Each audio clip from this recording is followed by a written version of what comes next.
Rob Millsy Mills. Welcome to the podcast, my friend. It's so good to be here. I'm so pumped. Looking forward to chatting manhood, mateship, mental health, masculinity. There's a lot for us to talk about.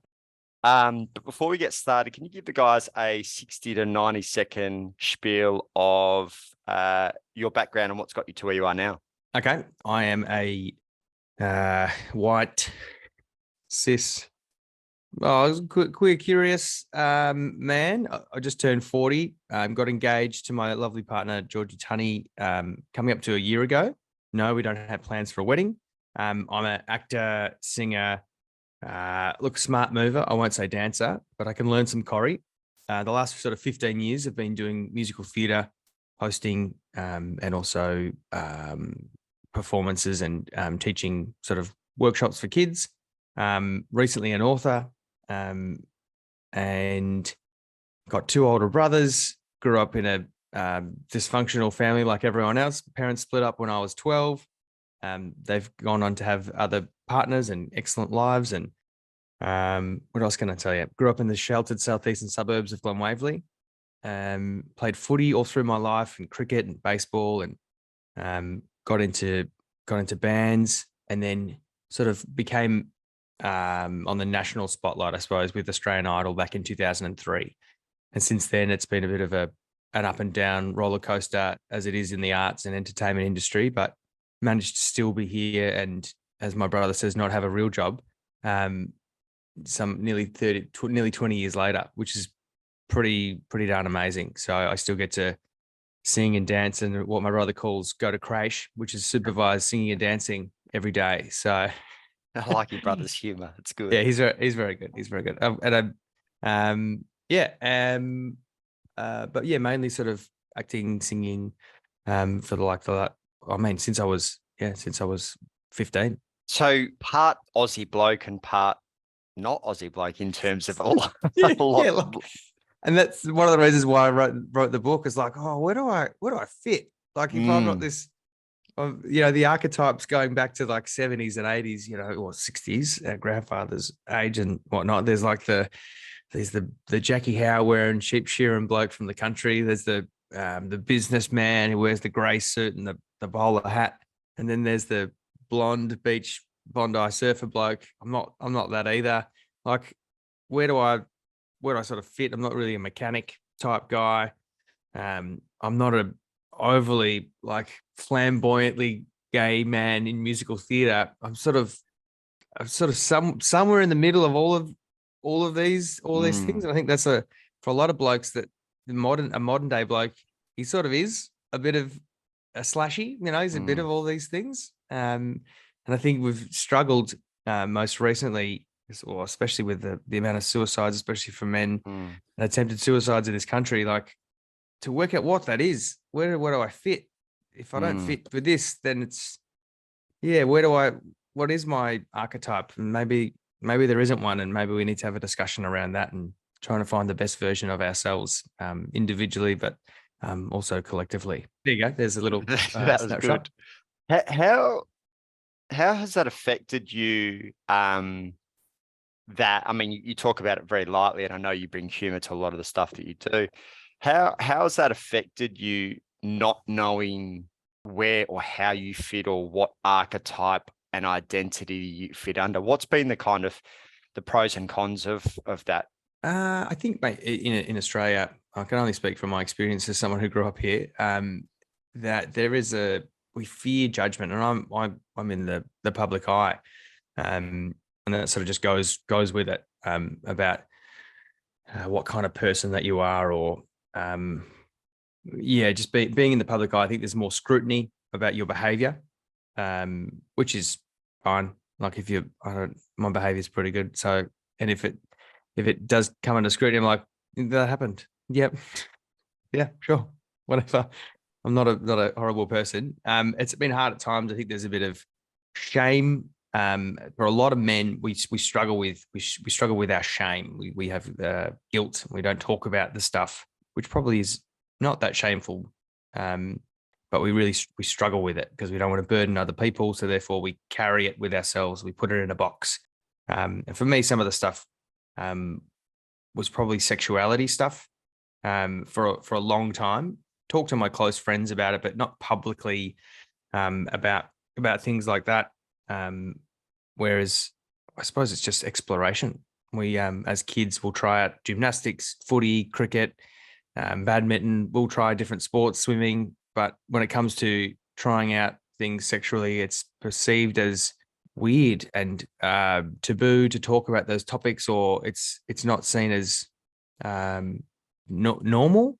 And we just want to fit in. We want to be normal. I think for a lot of blokes, they struggle with that. Like, it's like, oh, well, but I'm not. They're like, no one said that you wanted to do gymnastics the whole life. No one said that you wanted to be with, a couple of, you don't want to be with a man for forever. That's also fine. It's okay to explore things. I think I wanted to shine a light on that a little bit throughout the book. Not make it a big thing, but just make it as part of the conversation. Like, I put it in a couple of chapters, or put it in a couple of paragraphs throughout the book, not to highlight it, but just to normalize it, I think. And there's been some really good feedback from a lot of blokes going, oh, mate, yeah, I've been through that stuff. Or 22-year-old diesel mechanic goes, oh, yeah, I'm finding myself trying to work out this stuff at the moment. I'm working in a really, really blokey kind of industry. And to have these conversations, or to have someone else have a chat about this is really, really helpful for him. So that feedback that I'm getting is really rewarding. So Putting on a Show is the name of the book, and you mentioned there sexuality, shame, and without knowing how much you've explored into it, that kind of really ties in with shadow in terms of the parts of yourself that you often hide. That's why we put on a show. It all becomes a show that we put on. Yeah. God bless us males in particular. Mm-hmm. What did that look like? So obviously you've just ticked 40. What does that look like upon reflection between, your early 20s, late 20s, early 30s and late 30s in terms of the show that you put on and how that might have changed over those kind of 2 decades in particular? I think for most blokes, and I'll put myself in a most bloke category for this one, we don't introspect, didn't self-reflect on things that have happened, whether it's like childhood stuff, could be childhood trauma, could just be childhood events that have happened, doesn't have to be traumatic, but the things that have shaped you and why you think and feel the certain way that you feel. If you don't do any of that work, you don't really know why you think and feel, or how you feel about yourself and how you fit in the world, because we just don't introspect, or we just don't get taught to introspect. It happens, and I'm going to generalize here, it happens for women far more greatly because they're constantly having conversations about stuff, not just surface stuff, but they're actually talking about how they feel about things. So whether they're choosing to introspect or not, they're just doing it out loud. Like they're just, and they're learning how their friends think and feel. So therefore that affects how they think and feel, because they're constantly getting feedback. We just don't do it.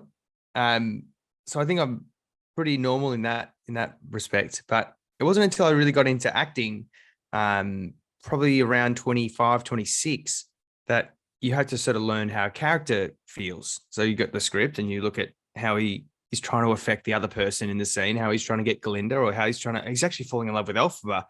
I'm talking about my character Fiero in Wicked, and how does he feel about the person? How would I feel? And how do I make that character feel the thing? I don't know how I feel about that. Oh shit. I don't know how I feel. I don't know why I feel. Fuck. Existential crisis. Not really, but I've never thought about this. And I think for a lot of blokes, that's quite daunting to work out why they think and feel. So as I get older, and I've said this to my brother, to get and both of my brothers, to get them into drama, not to become actors, because there's not enough work for us. So it doesn't get paid. I'm one of the very, very, very, very lucky ones. But get them to learn how they think and feel, how other people think and feel through scripts and through movement and body, and how you feel within your body, how you stand, how you move, just to get a better understanding of who they are as people earlier on. Because the earlier you can work it out, the easier your life becomes. You become more comfortable with who you are. You know how you know what you think. You know how you feel. You know how to critical think. It's going to change over time, but the earlier that you can learn this, surely that's got to be better than trying to just exist or just trying to get along. Like, I don't want to just try and get along. I don't like that. I'm not going to do it. I don't like these people. I don't want to hang out with them. Oh, I don't have to. So as I get older, and the more work that I do with a psychologist or with myself, or just listening to how I actually think and feel instead of trying to drown it out with gaming or alcohol, or for some people it's gambling, or some people it's um, AM radio, FM radio. I won't have any silence. I'll just drown it out with music or noise, or instead of actually just sitting and listening, observing is probably the best word for it. We just don't do it, and I think it's going to happen naturally as you get older, because you just get older and you think more. I think, but I think the earlier that you can get a hold of it and introspect, and for blokes especially, don't be shamed. Don't be afraid of your innermost thoughts and scary feelings around shame and guilt and stuff. Just address it, like get it head on. Just tackle it, and then just go, all right, now what? We've done it, talked about it. I didn't like it. I hate that thing about myself. All right, let's not judge it. Let's just move past it. Or how can we be better? That's what I'm trying to get throughout the book, is for blokes to do a bit of introspection, learn. Like, I've shared some stuff. Maybe they can then share some stuff with their partner or with their mates, and have deeper and better connections with them, and then obviously with themselves. How was that process for you?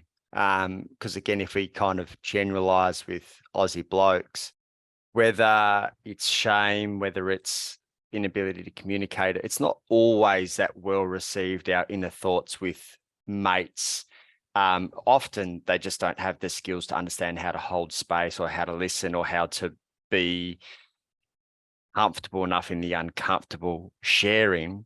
What was that process like for you? And it might be an ongoing process when you started to go, I essentially need to be the lighthouse, and I need to lead, with vulnerability, or I need to lead by communicating my shame. When, with your friendship group, with their blokes that will receive, with other blokes who were like, what the fuck is he talking about? Like, how was that process for you as you started to open that can of worms? I met a guy called Josh Reed Jones a few years back, and then we really connected in 2020.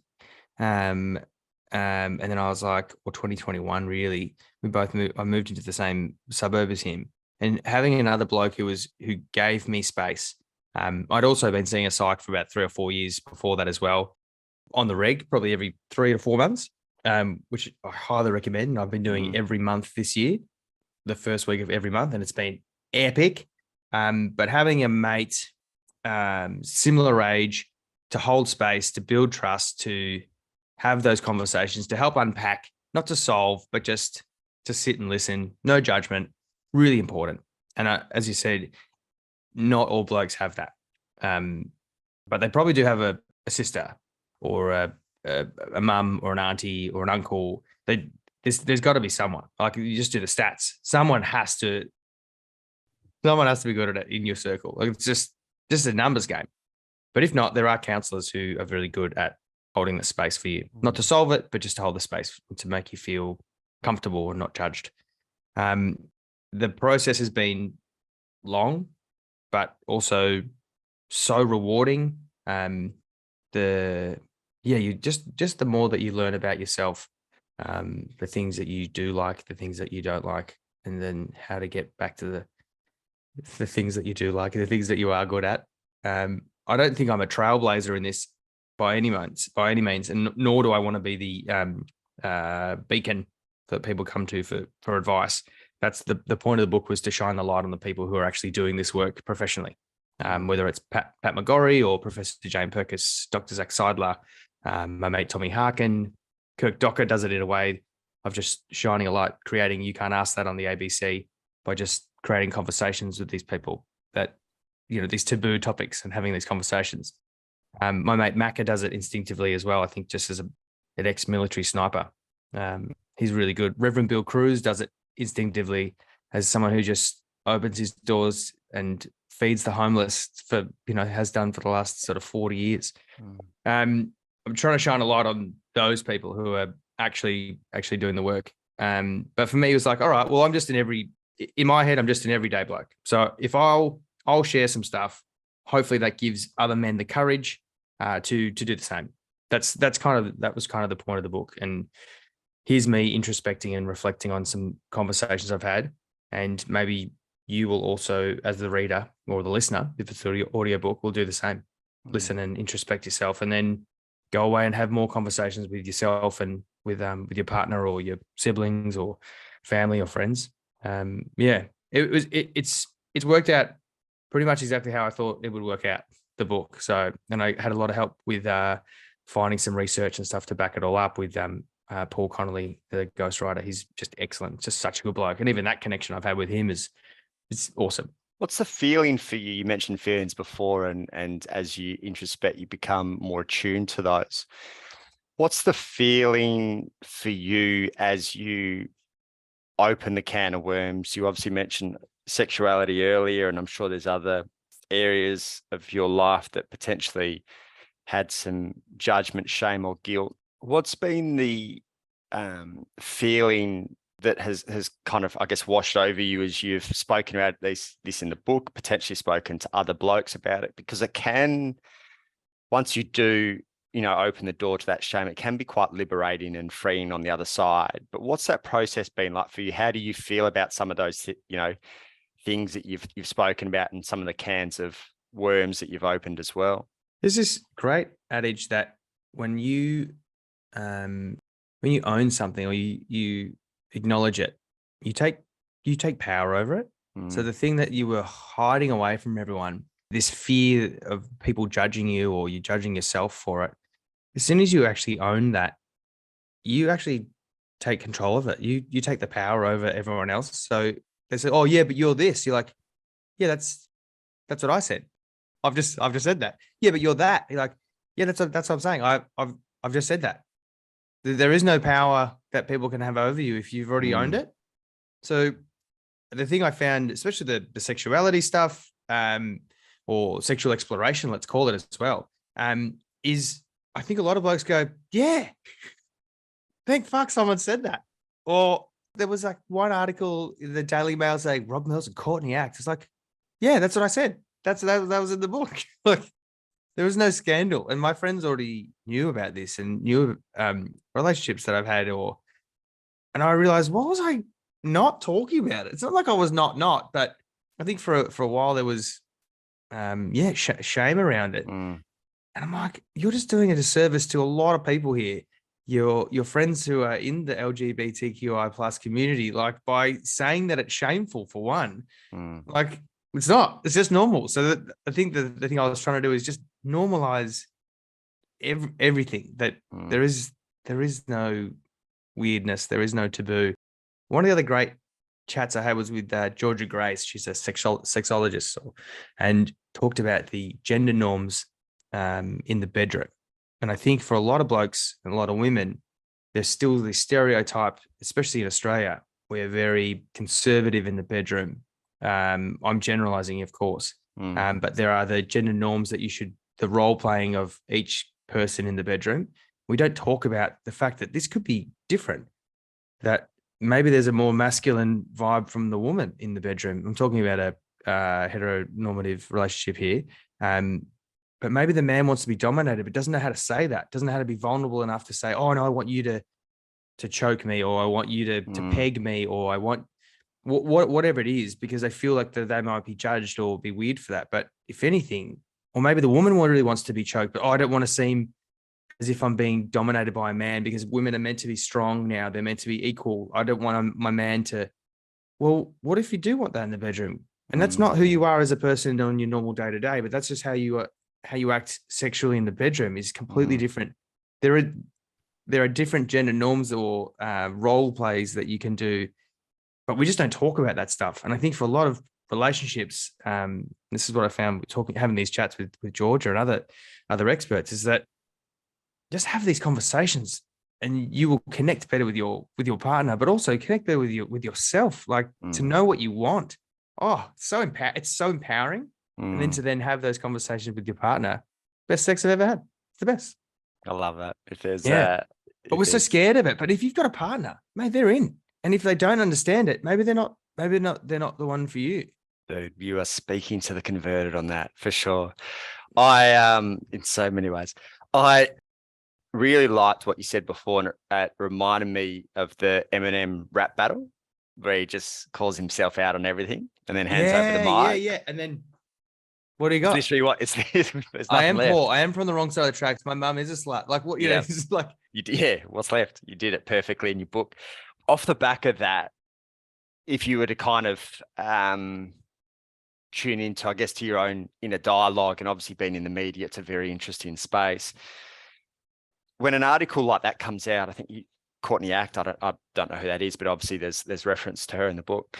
When an article comes out like that, and now that you've done a lot of work, and the work never ends, but now that you've done a lot of work, do you still find inner conflict of shame against that's just me because that's how they've portrayed you? Or does that feel really clean to you when someone does bring up something like that? How does that feel with your own kind of internal process? it's a good one. So do I share this article that's been promoted, or am I just perpetuating the thing that I'm just trying to normalize? Like that was the only thing. I didn't feel shameful. I just felt like, should I share this article, or am I just, or will that just perpetuate the thing that I'm trying to get away from? My old manager actually asked me, she was like, are you putting this in the book for sensationalism? I'm like, it's actually the opposite. I'm putting it in to normalize the thing. Like, it's probably what the media will grab. So I chose not to reshare their articles. And sure enough, it was gone in a day. Like because it's not a thing. And I think for a lot of blokes, a lot of women, a lot of non-gendered people these days as well, like they just want it to be normal. They want there to be no taboo around it. They don't want to or trivialize it or sensationalize the thing that just is, or the thing that they're just trying to work out, the thing that they're just trying to explore or trying to learn about themselves. But such is the media. We will go to sensationalism for clicks and all that sort of stuff. So luckily, my partner and I, we've made a pretty good run of just being authentic and not buying into any of that sort of stuff or selling stories. Or we had a big chat about it when we first started dating, about the kind of relationship we wanted to have with the media, and we've had a really good one because of it, because we actually made a conscious effort to stay away from any kind of those stories. Hey, do you want to do a story? I'm like, no. Like, no, that's our life is our life. We'll do stuff that's to promote our work or whatever, but no thanks. You find that challenging because when it comes to, and I don't know how much you've explored this with your therapist, when it comes to us as individuals, we have, generally speaking, a shadow side, the side that we try to push down or suppress or hide, or we carry shame around. And then at the other end, and this is amplified for you being one in the media and two in social media, is we have the ego, the identity, the persona, the person that we want to kind of show. So they end up really separating themselves. And with that persona, we, generally speaking, need, which is an interesting word in itself, need to show up a certain way. Have you found at times that quite challenging? And I guess you've been in the game 20 years, so you probably know it as well as anyone, but have you found the pull to need or want to show up a certain way, which then, at the same time try to hide certain parts of yourself? No, I don't know how I've managed this, but I think it's just my upbringing, having good people around me, including my brother, really good at keeping me grounded about who I am as a person, that I'm just a kid from the burbs who played footy, who picks his nose. Like, I've been really good, I think, at keeping authentic. I was talking to Georgie about this today. The way I think my brain's wired, I'm very much in the moment kind of person, from this moment to this moment, which is apparently what a lot of psychologists say that's the best way you can be. However, it's not good because you don't plan for a lot of things. So then the things that you haven't planned for, when they come up in the moment, you're like, oh my God, I needed to plan for this. Come on, you idiot brain of moment to moment. So I don't think I've always, I think I'm very, very authentic in my social media and my presence in podcast interviews. There's never I'm probably more maybe heightened, or I'm on because not for the perception, but because it's just trying to make the conversation entertaining. I think generally like entertaining people. Mm. Sorry, someone's I can banging. hear that one. Someone's banging That's all upstairs. right. I was like, someone's banging upstairs. Yeah, I think I just try to make things as entertaining as possible. But I don't think that's a front. I think that's just me as a person. Mm. Um, Yeah. but the thing with social media I struggle with is trying to be a certain way. Or how do I get more people to come and see a show? Or how do I don't want to sell myself because I don't like that. It just makes me feel a bit cringy, but I do want them to come see a show that I'm doing. So how do I sell that thing? Or why do people follow me? I also don't want them to be my friend. So it's not like I like the attention. I just like sharing some stuff that people might like. But I don't reply to everybody because I don't know. I don't actually know you as a person. I appreciate the fact that you follow me, but I feel like that's a healthy way to. I've got other people that I reply to everyone.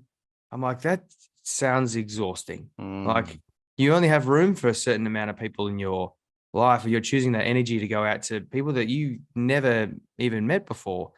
And no offense to anyone who follows me, I really appreciate you following me for whatever. I don't know. I post some fun stuff, I think. But we're not friends. So like I need that energy. Like it's hard enough to even catch up with your friends or to send a message or connect with your mates these days. I need that for me.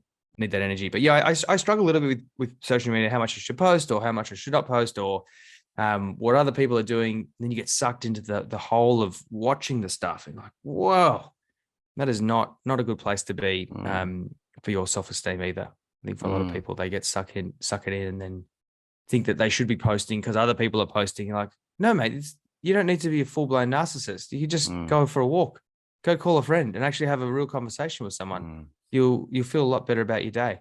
There are times even like every week I'll have to go, what the hell are you doing? Put it down.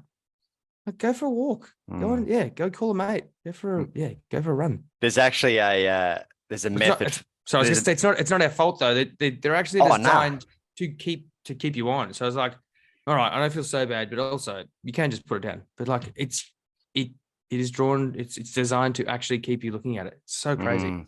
There's a for those interested, the Dunbar method, DUNBAR, is I think his name's Robert Dunbar. Could have that completely wrong, but he essentially says that we've only got room for 150 people in our tribe. So yeah, to kind of validate your point of not getting back to how many thousands, it's hard enough to get those 150 that are really your tribe, right? So food for thought.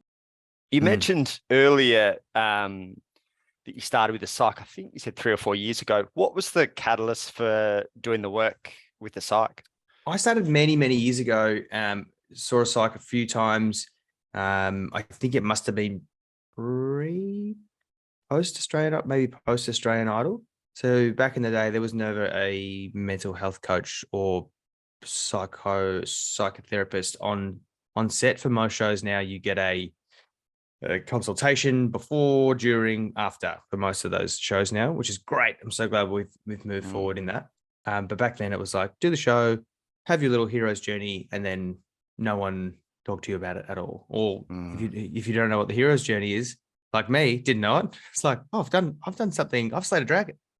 But I didn't know that I'd actually done something out of the ordinary, but then come back to the real world and expected everything just to be normal. No, it's not normal. You've done weird things. You've done incredibly weird and different things, and now everyone knows who you are, except you have no idea who you are. So it was after that, a couple of years later, I was just super sad. Like, I think because everyone had a perception of who I was as a person. I was like, oh, I'm not that. I don't know who I am, but I'm definitely not that.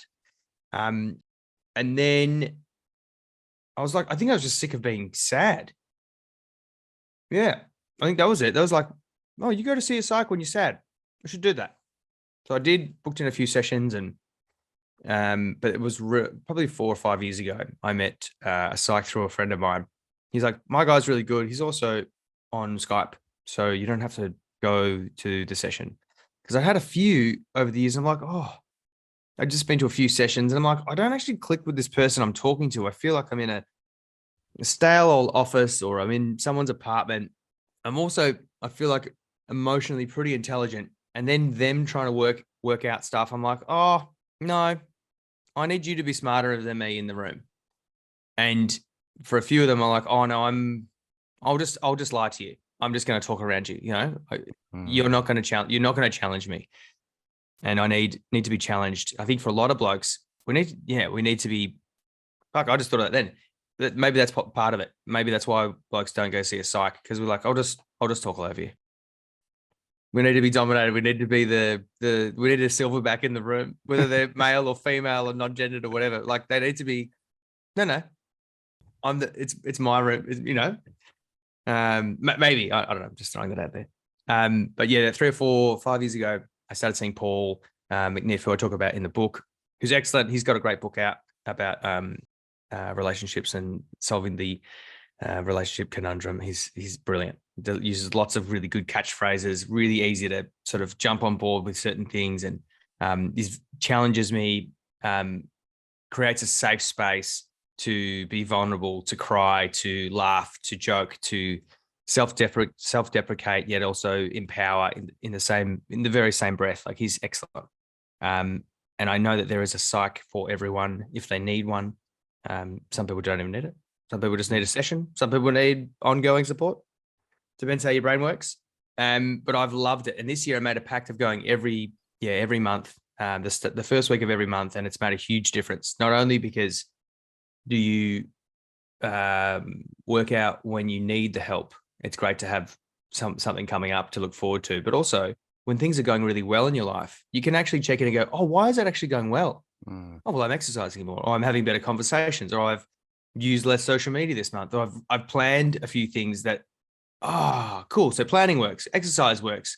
So the next session, you might not have spiraled, or you might have spiraled because something's happened at work or whatever it is. But now you know what actually worked, and you talked about it, you reflected on the stuff. So then you can implement that and get more consistent in those things. And sure, you drop off and stuff up and whatever, but, or you have a drug-fueled bender for a couple of days, and you go, I've borrowed a lot of happiness from future Rob. Yeah. Which is very rare, very, very, very, very rare for me these days. Well, mate, I love that you just openly talk about it. Again, when you do the way you do, it becomes quite empowering and liberating. And also, as you've said a couple of times, normalized for other people. And I think that's a big thing. And it's a big thing for us in the work we do with Momentum is Janelle's a much bigger party guy than I am, but it also has been one of the things that's worked to our advantage of, like, we're just like you. Like, some of our clients we go to the footy with, and then, some of them we'll go to the pub with, and then the next week we're talking about their relationship with their partner, and emotional intelligence and mental health. Their relationship with alcohol. Yeah. Yeah. That as well. Yeah. Yeah.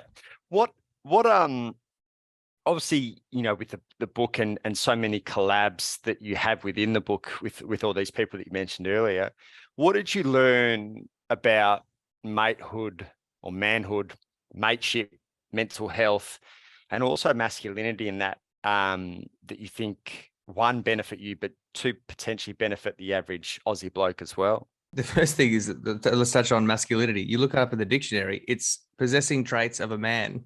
That's what it means. You're like, that's really weird. That's the dictionary definition of masculinity, is like possessing traits of a man. I'm like, well, what are those traits? Like, so I think the word itself needs to be redefined. Just as I said, we're on this path to equality. And that doesn't just mean in the workforce. It just means across the borders who we are as people. You definitely say there are definitely heaps more masculine women than me. There would be, definitely. Like, I'm musical theatre kind of jokey, jovial guy. There's definitely more staunch women out there. I'm saying that there's more in the world, but, like, you know what I mean. So I think that sort of needs to be looked at, but that's just the word in general. but what is masculinity? I spoke to someone about this the other day. She works at the Children's Hospital, and she said this. She's like, I think masculinity is showing the appropriate emotion at the appropriate time. I was like, pretty good. Like, if it means you need to break down and cry because you're sad about something, but then if something else comes along in that moment that needed to buck up and be stoic, then you would use, but if it meant also just to be strong for the family in that moment, great. But then if it meant go to a mate and break down about the fact that you had to be strong in that moment, or that's also okay as well. That's also, I think, being masculine. Isn't that weird? Like, it is all those things. I thought that was a really lovely. I was like, that was really profound. But that mateship is important because of a few things, that we need banter. And I'm going to generalize here. Women don't quite understand banter. My partner, I know for one, I used the example as my partner. She's like, when you're hanging out with your mates, what is this? Who is this guy? I'm like, he's great. He's awesome. Like, he's carefree. He jokes. He's sometimes says some misogynistic or sexist things, which are, I will use, in the realm of like Ricky Gervais. I don't mean these things. These are jokes. These are stupid, funny, not to offend, other than to be uncomfortable and funny.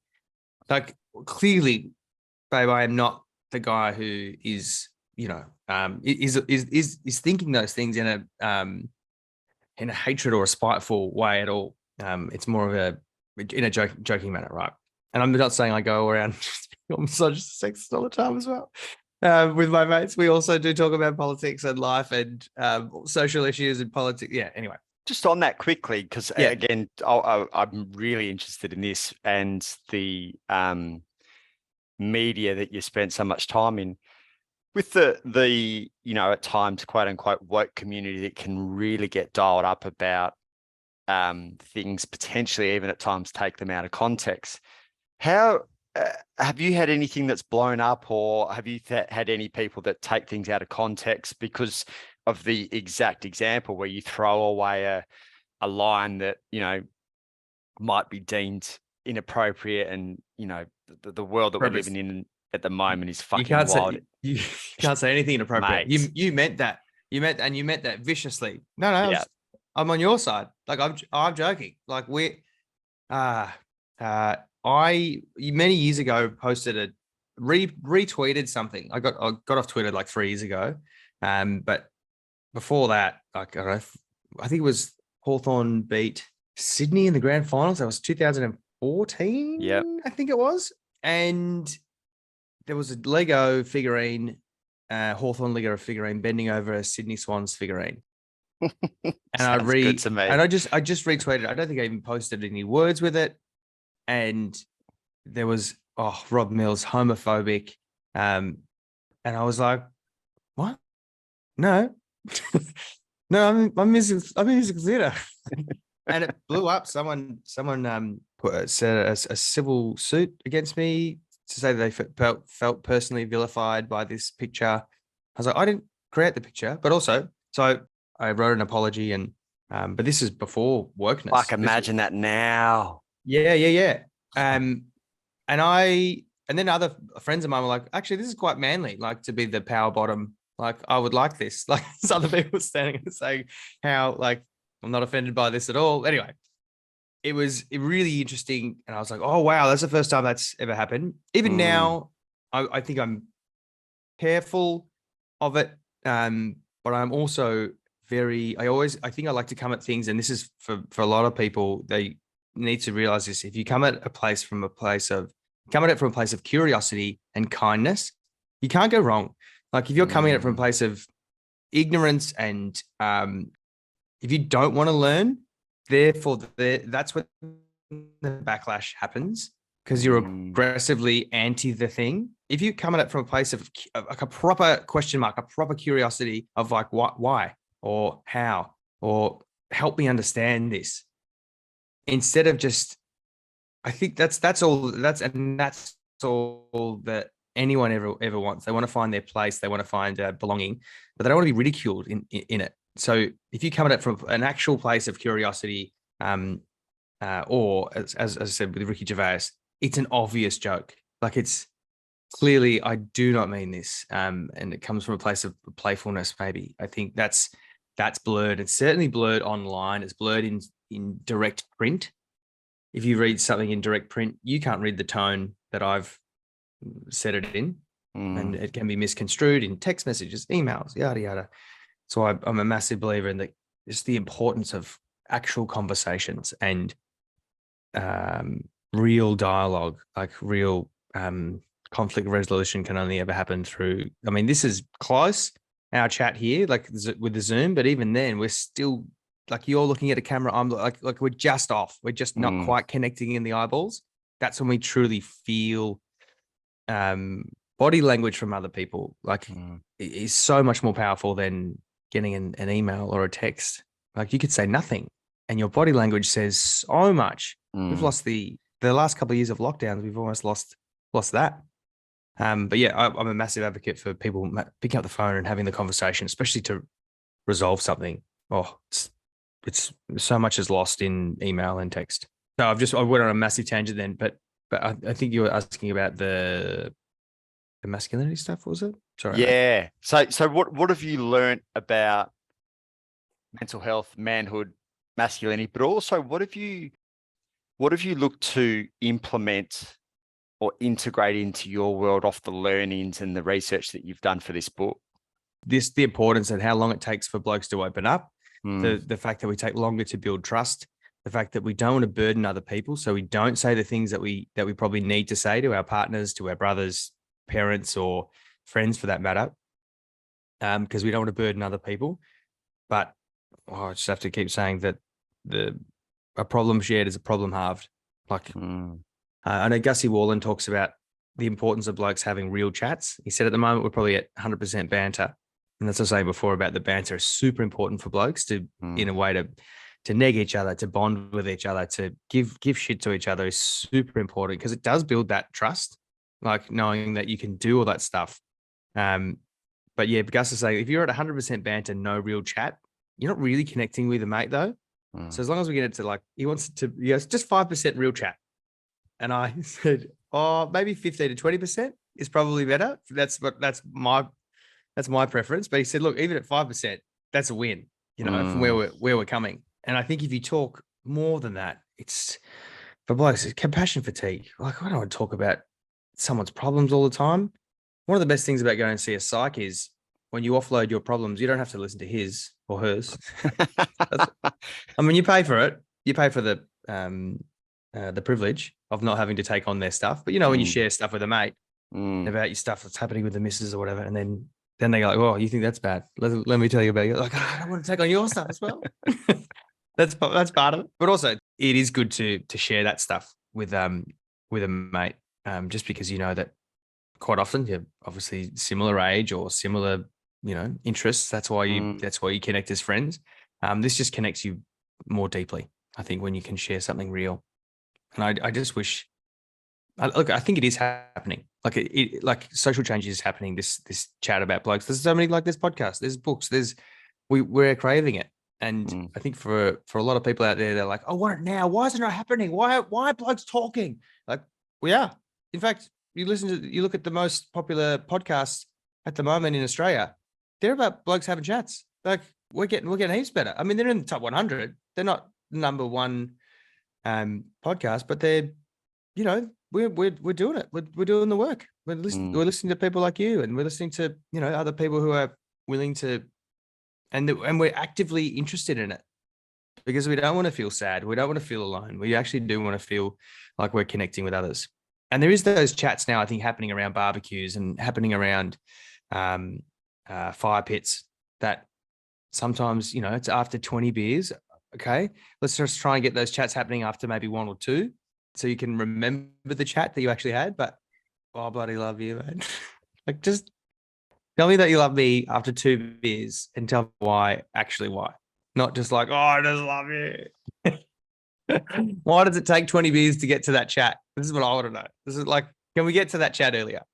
Mate, Janelle and I talk about this all the time. So we've got a large group of mates who love a party, and then obviously a lot of blokes who are really clean and pretty straight. But one of the funniest is your mates who are on the bags at 1 a.m., 2 a.m. and like telling you what's going on. And then because you're pretty sober, often I'm more sober in our groups than anyone else, but and then me follow obviously, up. you know the effects of alcohol. So yeah, me follow up at 9 or 10 the next morning. Just, hey mate, I just wanted to follow up last night. You don't hear from them again until the next time they're on the bags and drinks, and they're like, "Oh mate, I'm sorry I didn't get back to you, but yeah." So anyway, and it continues on. One of the positives, it's weird, isn't it? That they only feel comfortable sharing when they're really jacked up, or when they're deep in it, yeah, it's super strange. Like, oh, you can just tell us. yeah, Like, I don't like, and that's kind of weird because as soon as you've shared it, like especially to someone like yourself, or like, I'm not judging you for it.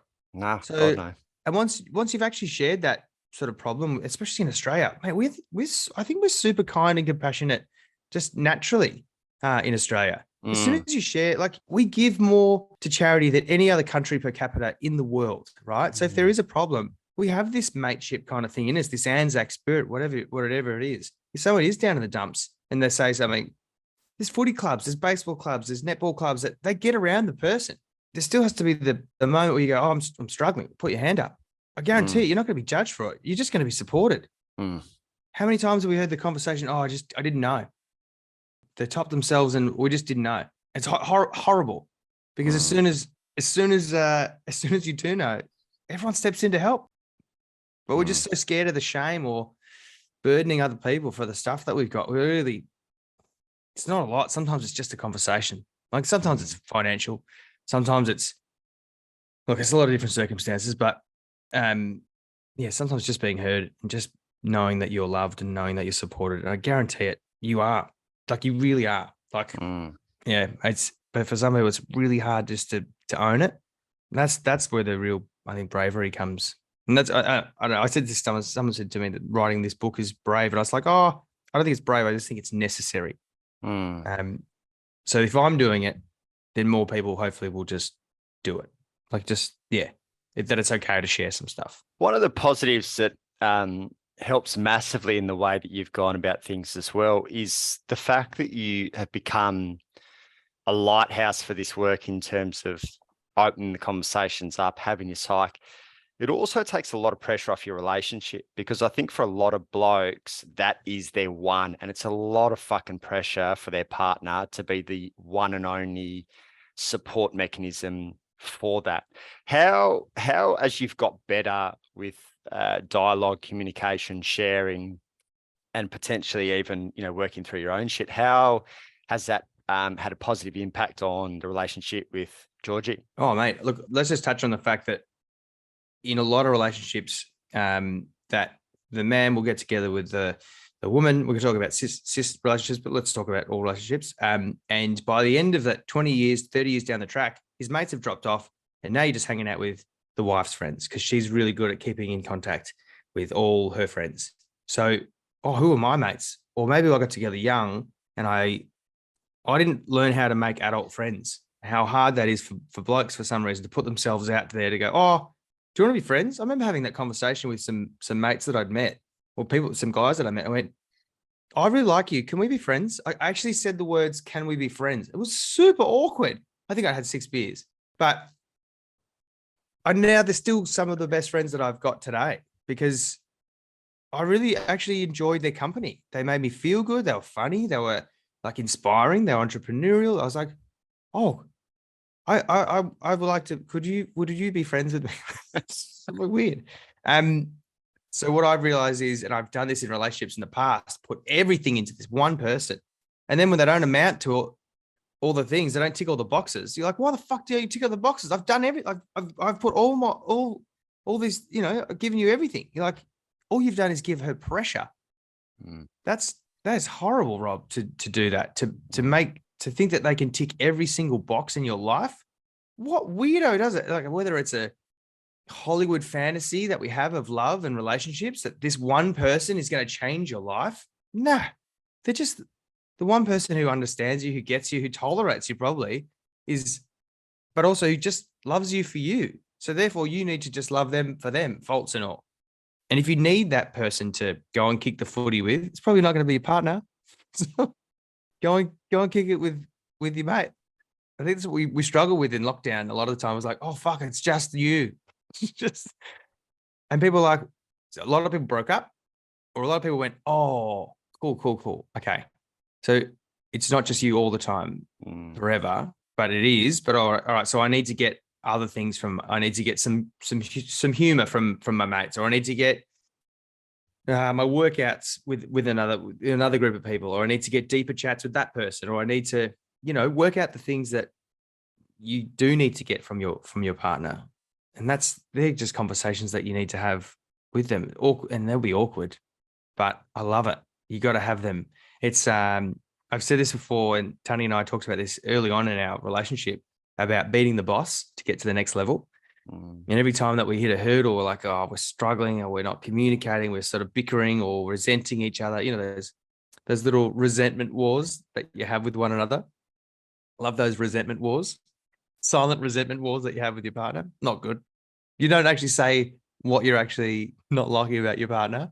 You just decide to like, oh, they'll work it out. They're not going to work it out, mate. So anyway, have those chats. It's like a computer game where you're in the level, but you got to beat the boss at the end of the level. As soon as you beat the boss, you go to the next level. And the boss is basically have the hard chat, have the deeper conversation, have the thing that's probably going to hurt their feelings in the moment, and probably hurt your feelings. They'll probably say some stuff that's going to be hurtful towards you. But if you've said it all out loud, you're like, all right, you hate it when I do that. Cool. I'll try and do less of that. And then vice versa. But then you leveled up because you said the things.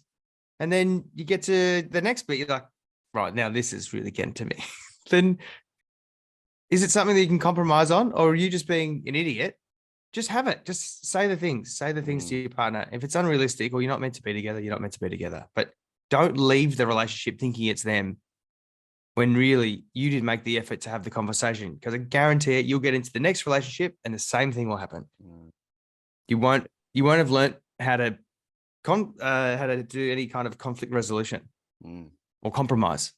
We, Shani and I, my partner, have a thing called Rituals of Connection, where every Sunday we talk about the relationship and, even asking simple questions like, how could I have supported you better last week? How can I support you better this week? And it's been the number one thing in our relationship, because exactly as you said, nothing ever goes unsaid. And also teaches us just to communicate on a deeper level. The amount of relationships where there's so much fucking resentment towards each other, like, fuck, I do not want to, like, I don't want to be part of that, let alone be an ear for that. It's a lot. Go and have a conversation. It's interesting. Have the chat. It's interesting what you said before. There's a guy in England who you two have similar humor, called Max Dickens, and he wrote a book. I'm actually trying to get him on the podcast at the moment, called Billy's Got No Mates, or Billy No Mates. And he literally talks about that exact situation where his fiance, or he proposed, and she asked who are going to be your best mates at the wedding, and he was fucking stuck. He had no idea who his best mates were. And it seems a common thread, and I know you've been in the footy circles as well, it seems a common thread after your 30s, where you're probably starting to see things a little bit different to your schoolmates. You don't have the footy club anymore. There's not those things that bring you together. And I do think it is a real challenge for a lot of guys post 30. You and I are similar ages, post 30, to make new friends. And you spoke to it comfortably. And then, a decade goes by, you look around, you're like, holy fuck, none of these are my friends. They're my girlfriend, fiance, brother's friends, whatever it might be. So, it's a significant piece that I think blokes need to contend with for sure. The thing I found is, it's the old sport adage, you only get out what you put in. So if you're wondering where your friends are, like, when was the last time you called them?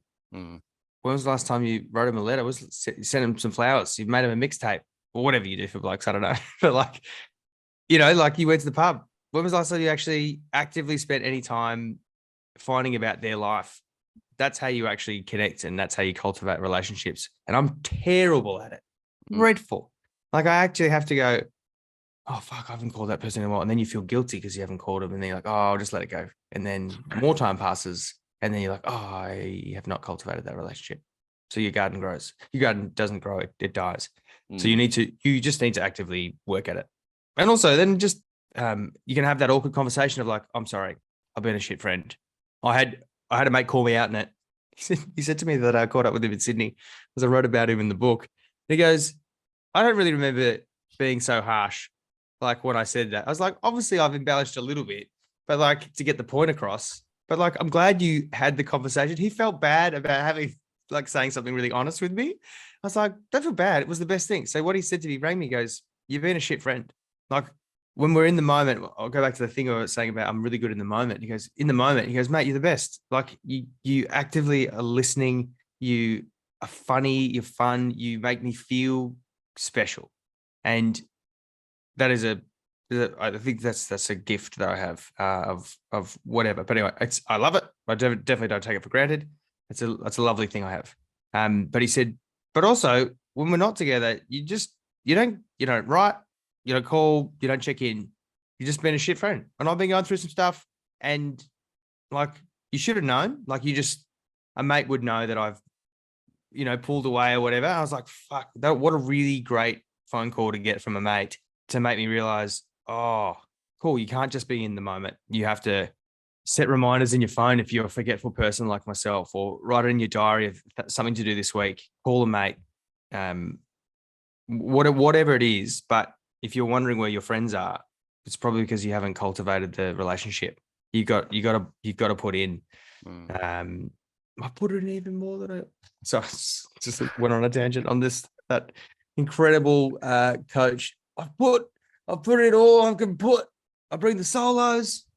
I bring the Fanta. Have you heard that rant? I have. I'm trying to think where I've heard it. Is it Get the Fantas up your fucking ass? That's right. Yeah.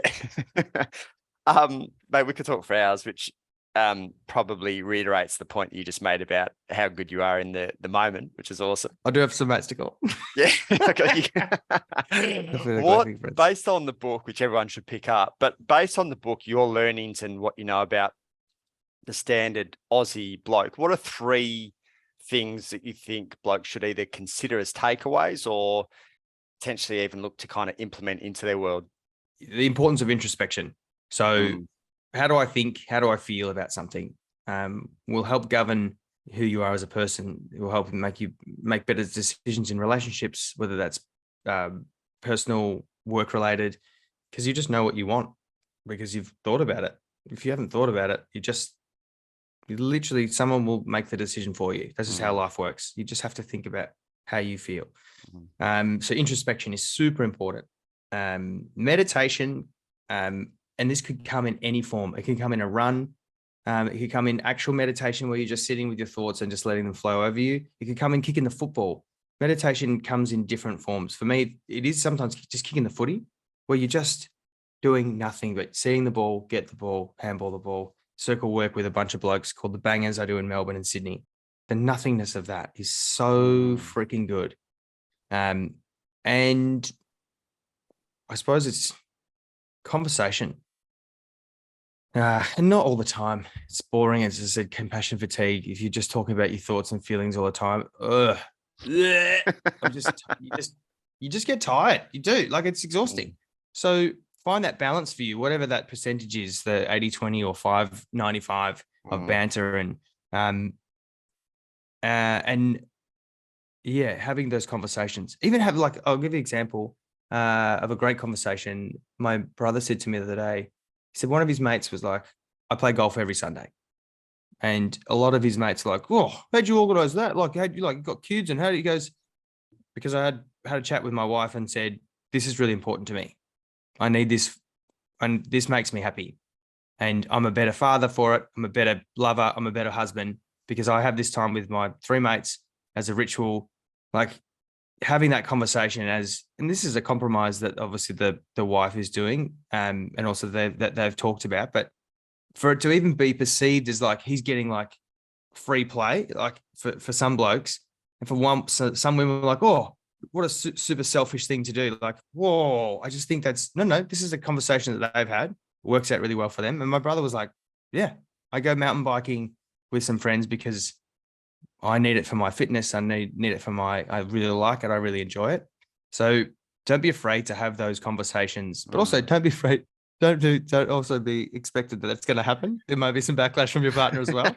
There will be some compromise that you'll have to do. But if there is something that is important, I wouldn't say, oh, I need Saturday nights to go out in the bags with my mates. Like, no, that's probably not a good one to lead with. But if it is like a night out once a month or once every 2 months, say it. Like, yeah, I need it.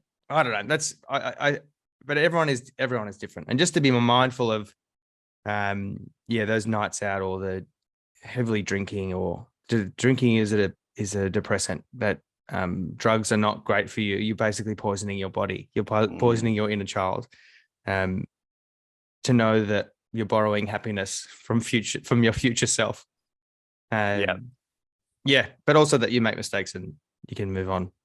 But just to have more conversations, have more meaningful conversations, say how you feel about things. And I don't know, I just feel like you just definitely connect better with people. And if they want the book or to find out more about your work, where's the best spot for them to find it? Mate, you can find it at all bookstores, online, Amazon, Booktopia, like whatever, like Big W, I think, selling it like every bookstore. Or if you want me to sign a personal copy, I buy it from a local bookstore. I've got these postage bags and bubble wrap that I do it all myself. I sign it and make a personal thing. I don't think I can get it out to you before Christmas now. They are swamped down at Australia Post. Oh my God, I saw a guy at Australia Post walk out of the back room the other day, just go, it's chaos back there. So it'll be in the new year. Probably the new year, but yeah, definitely. If you just send me a DM on Instagram or Facebook, you'll find me. And doing a brand new musical next year called Anne Juliet, playing a fellow author, William Shakespeare. So that should be fun. Mate, it's been good to talk, and well done on leading the way with the book as well. It's much needed, and appreciate the mix of insights and humor that you bring to this work in particular. Thanks, mate. I'm hoping that's what people get out of it. There's a bit of levity throughout the book, a bit of laugh, a bit of jokes, but also some real chat in there as well. Good balance. Thanks, yeah, mate. mate. Always. Thanks, mate.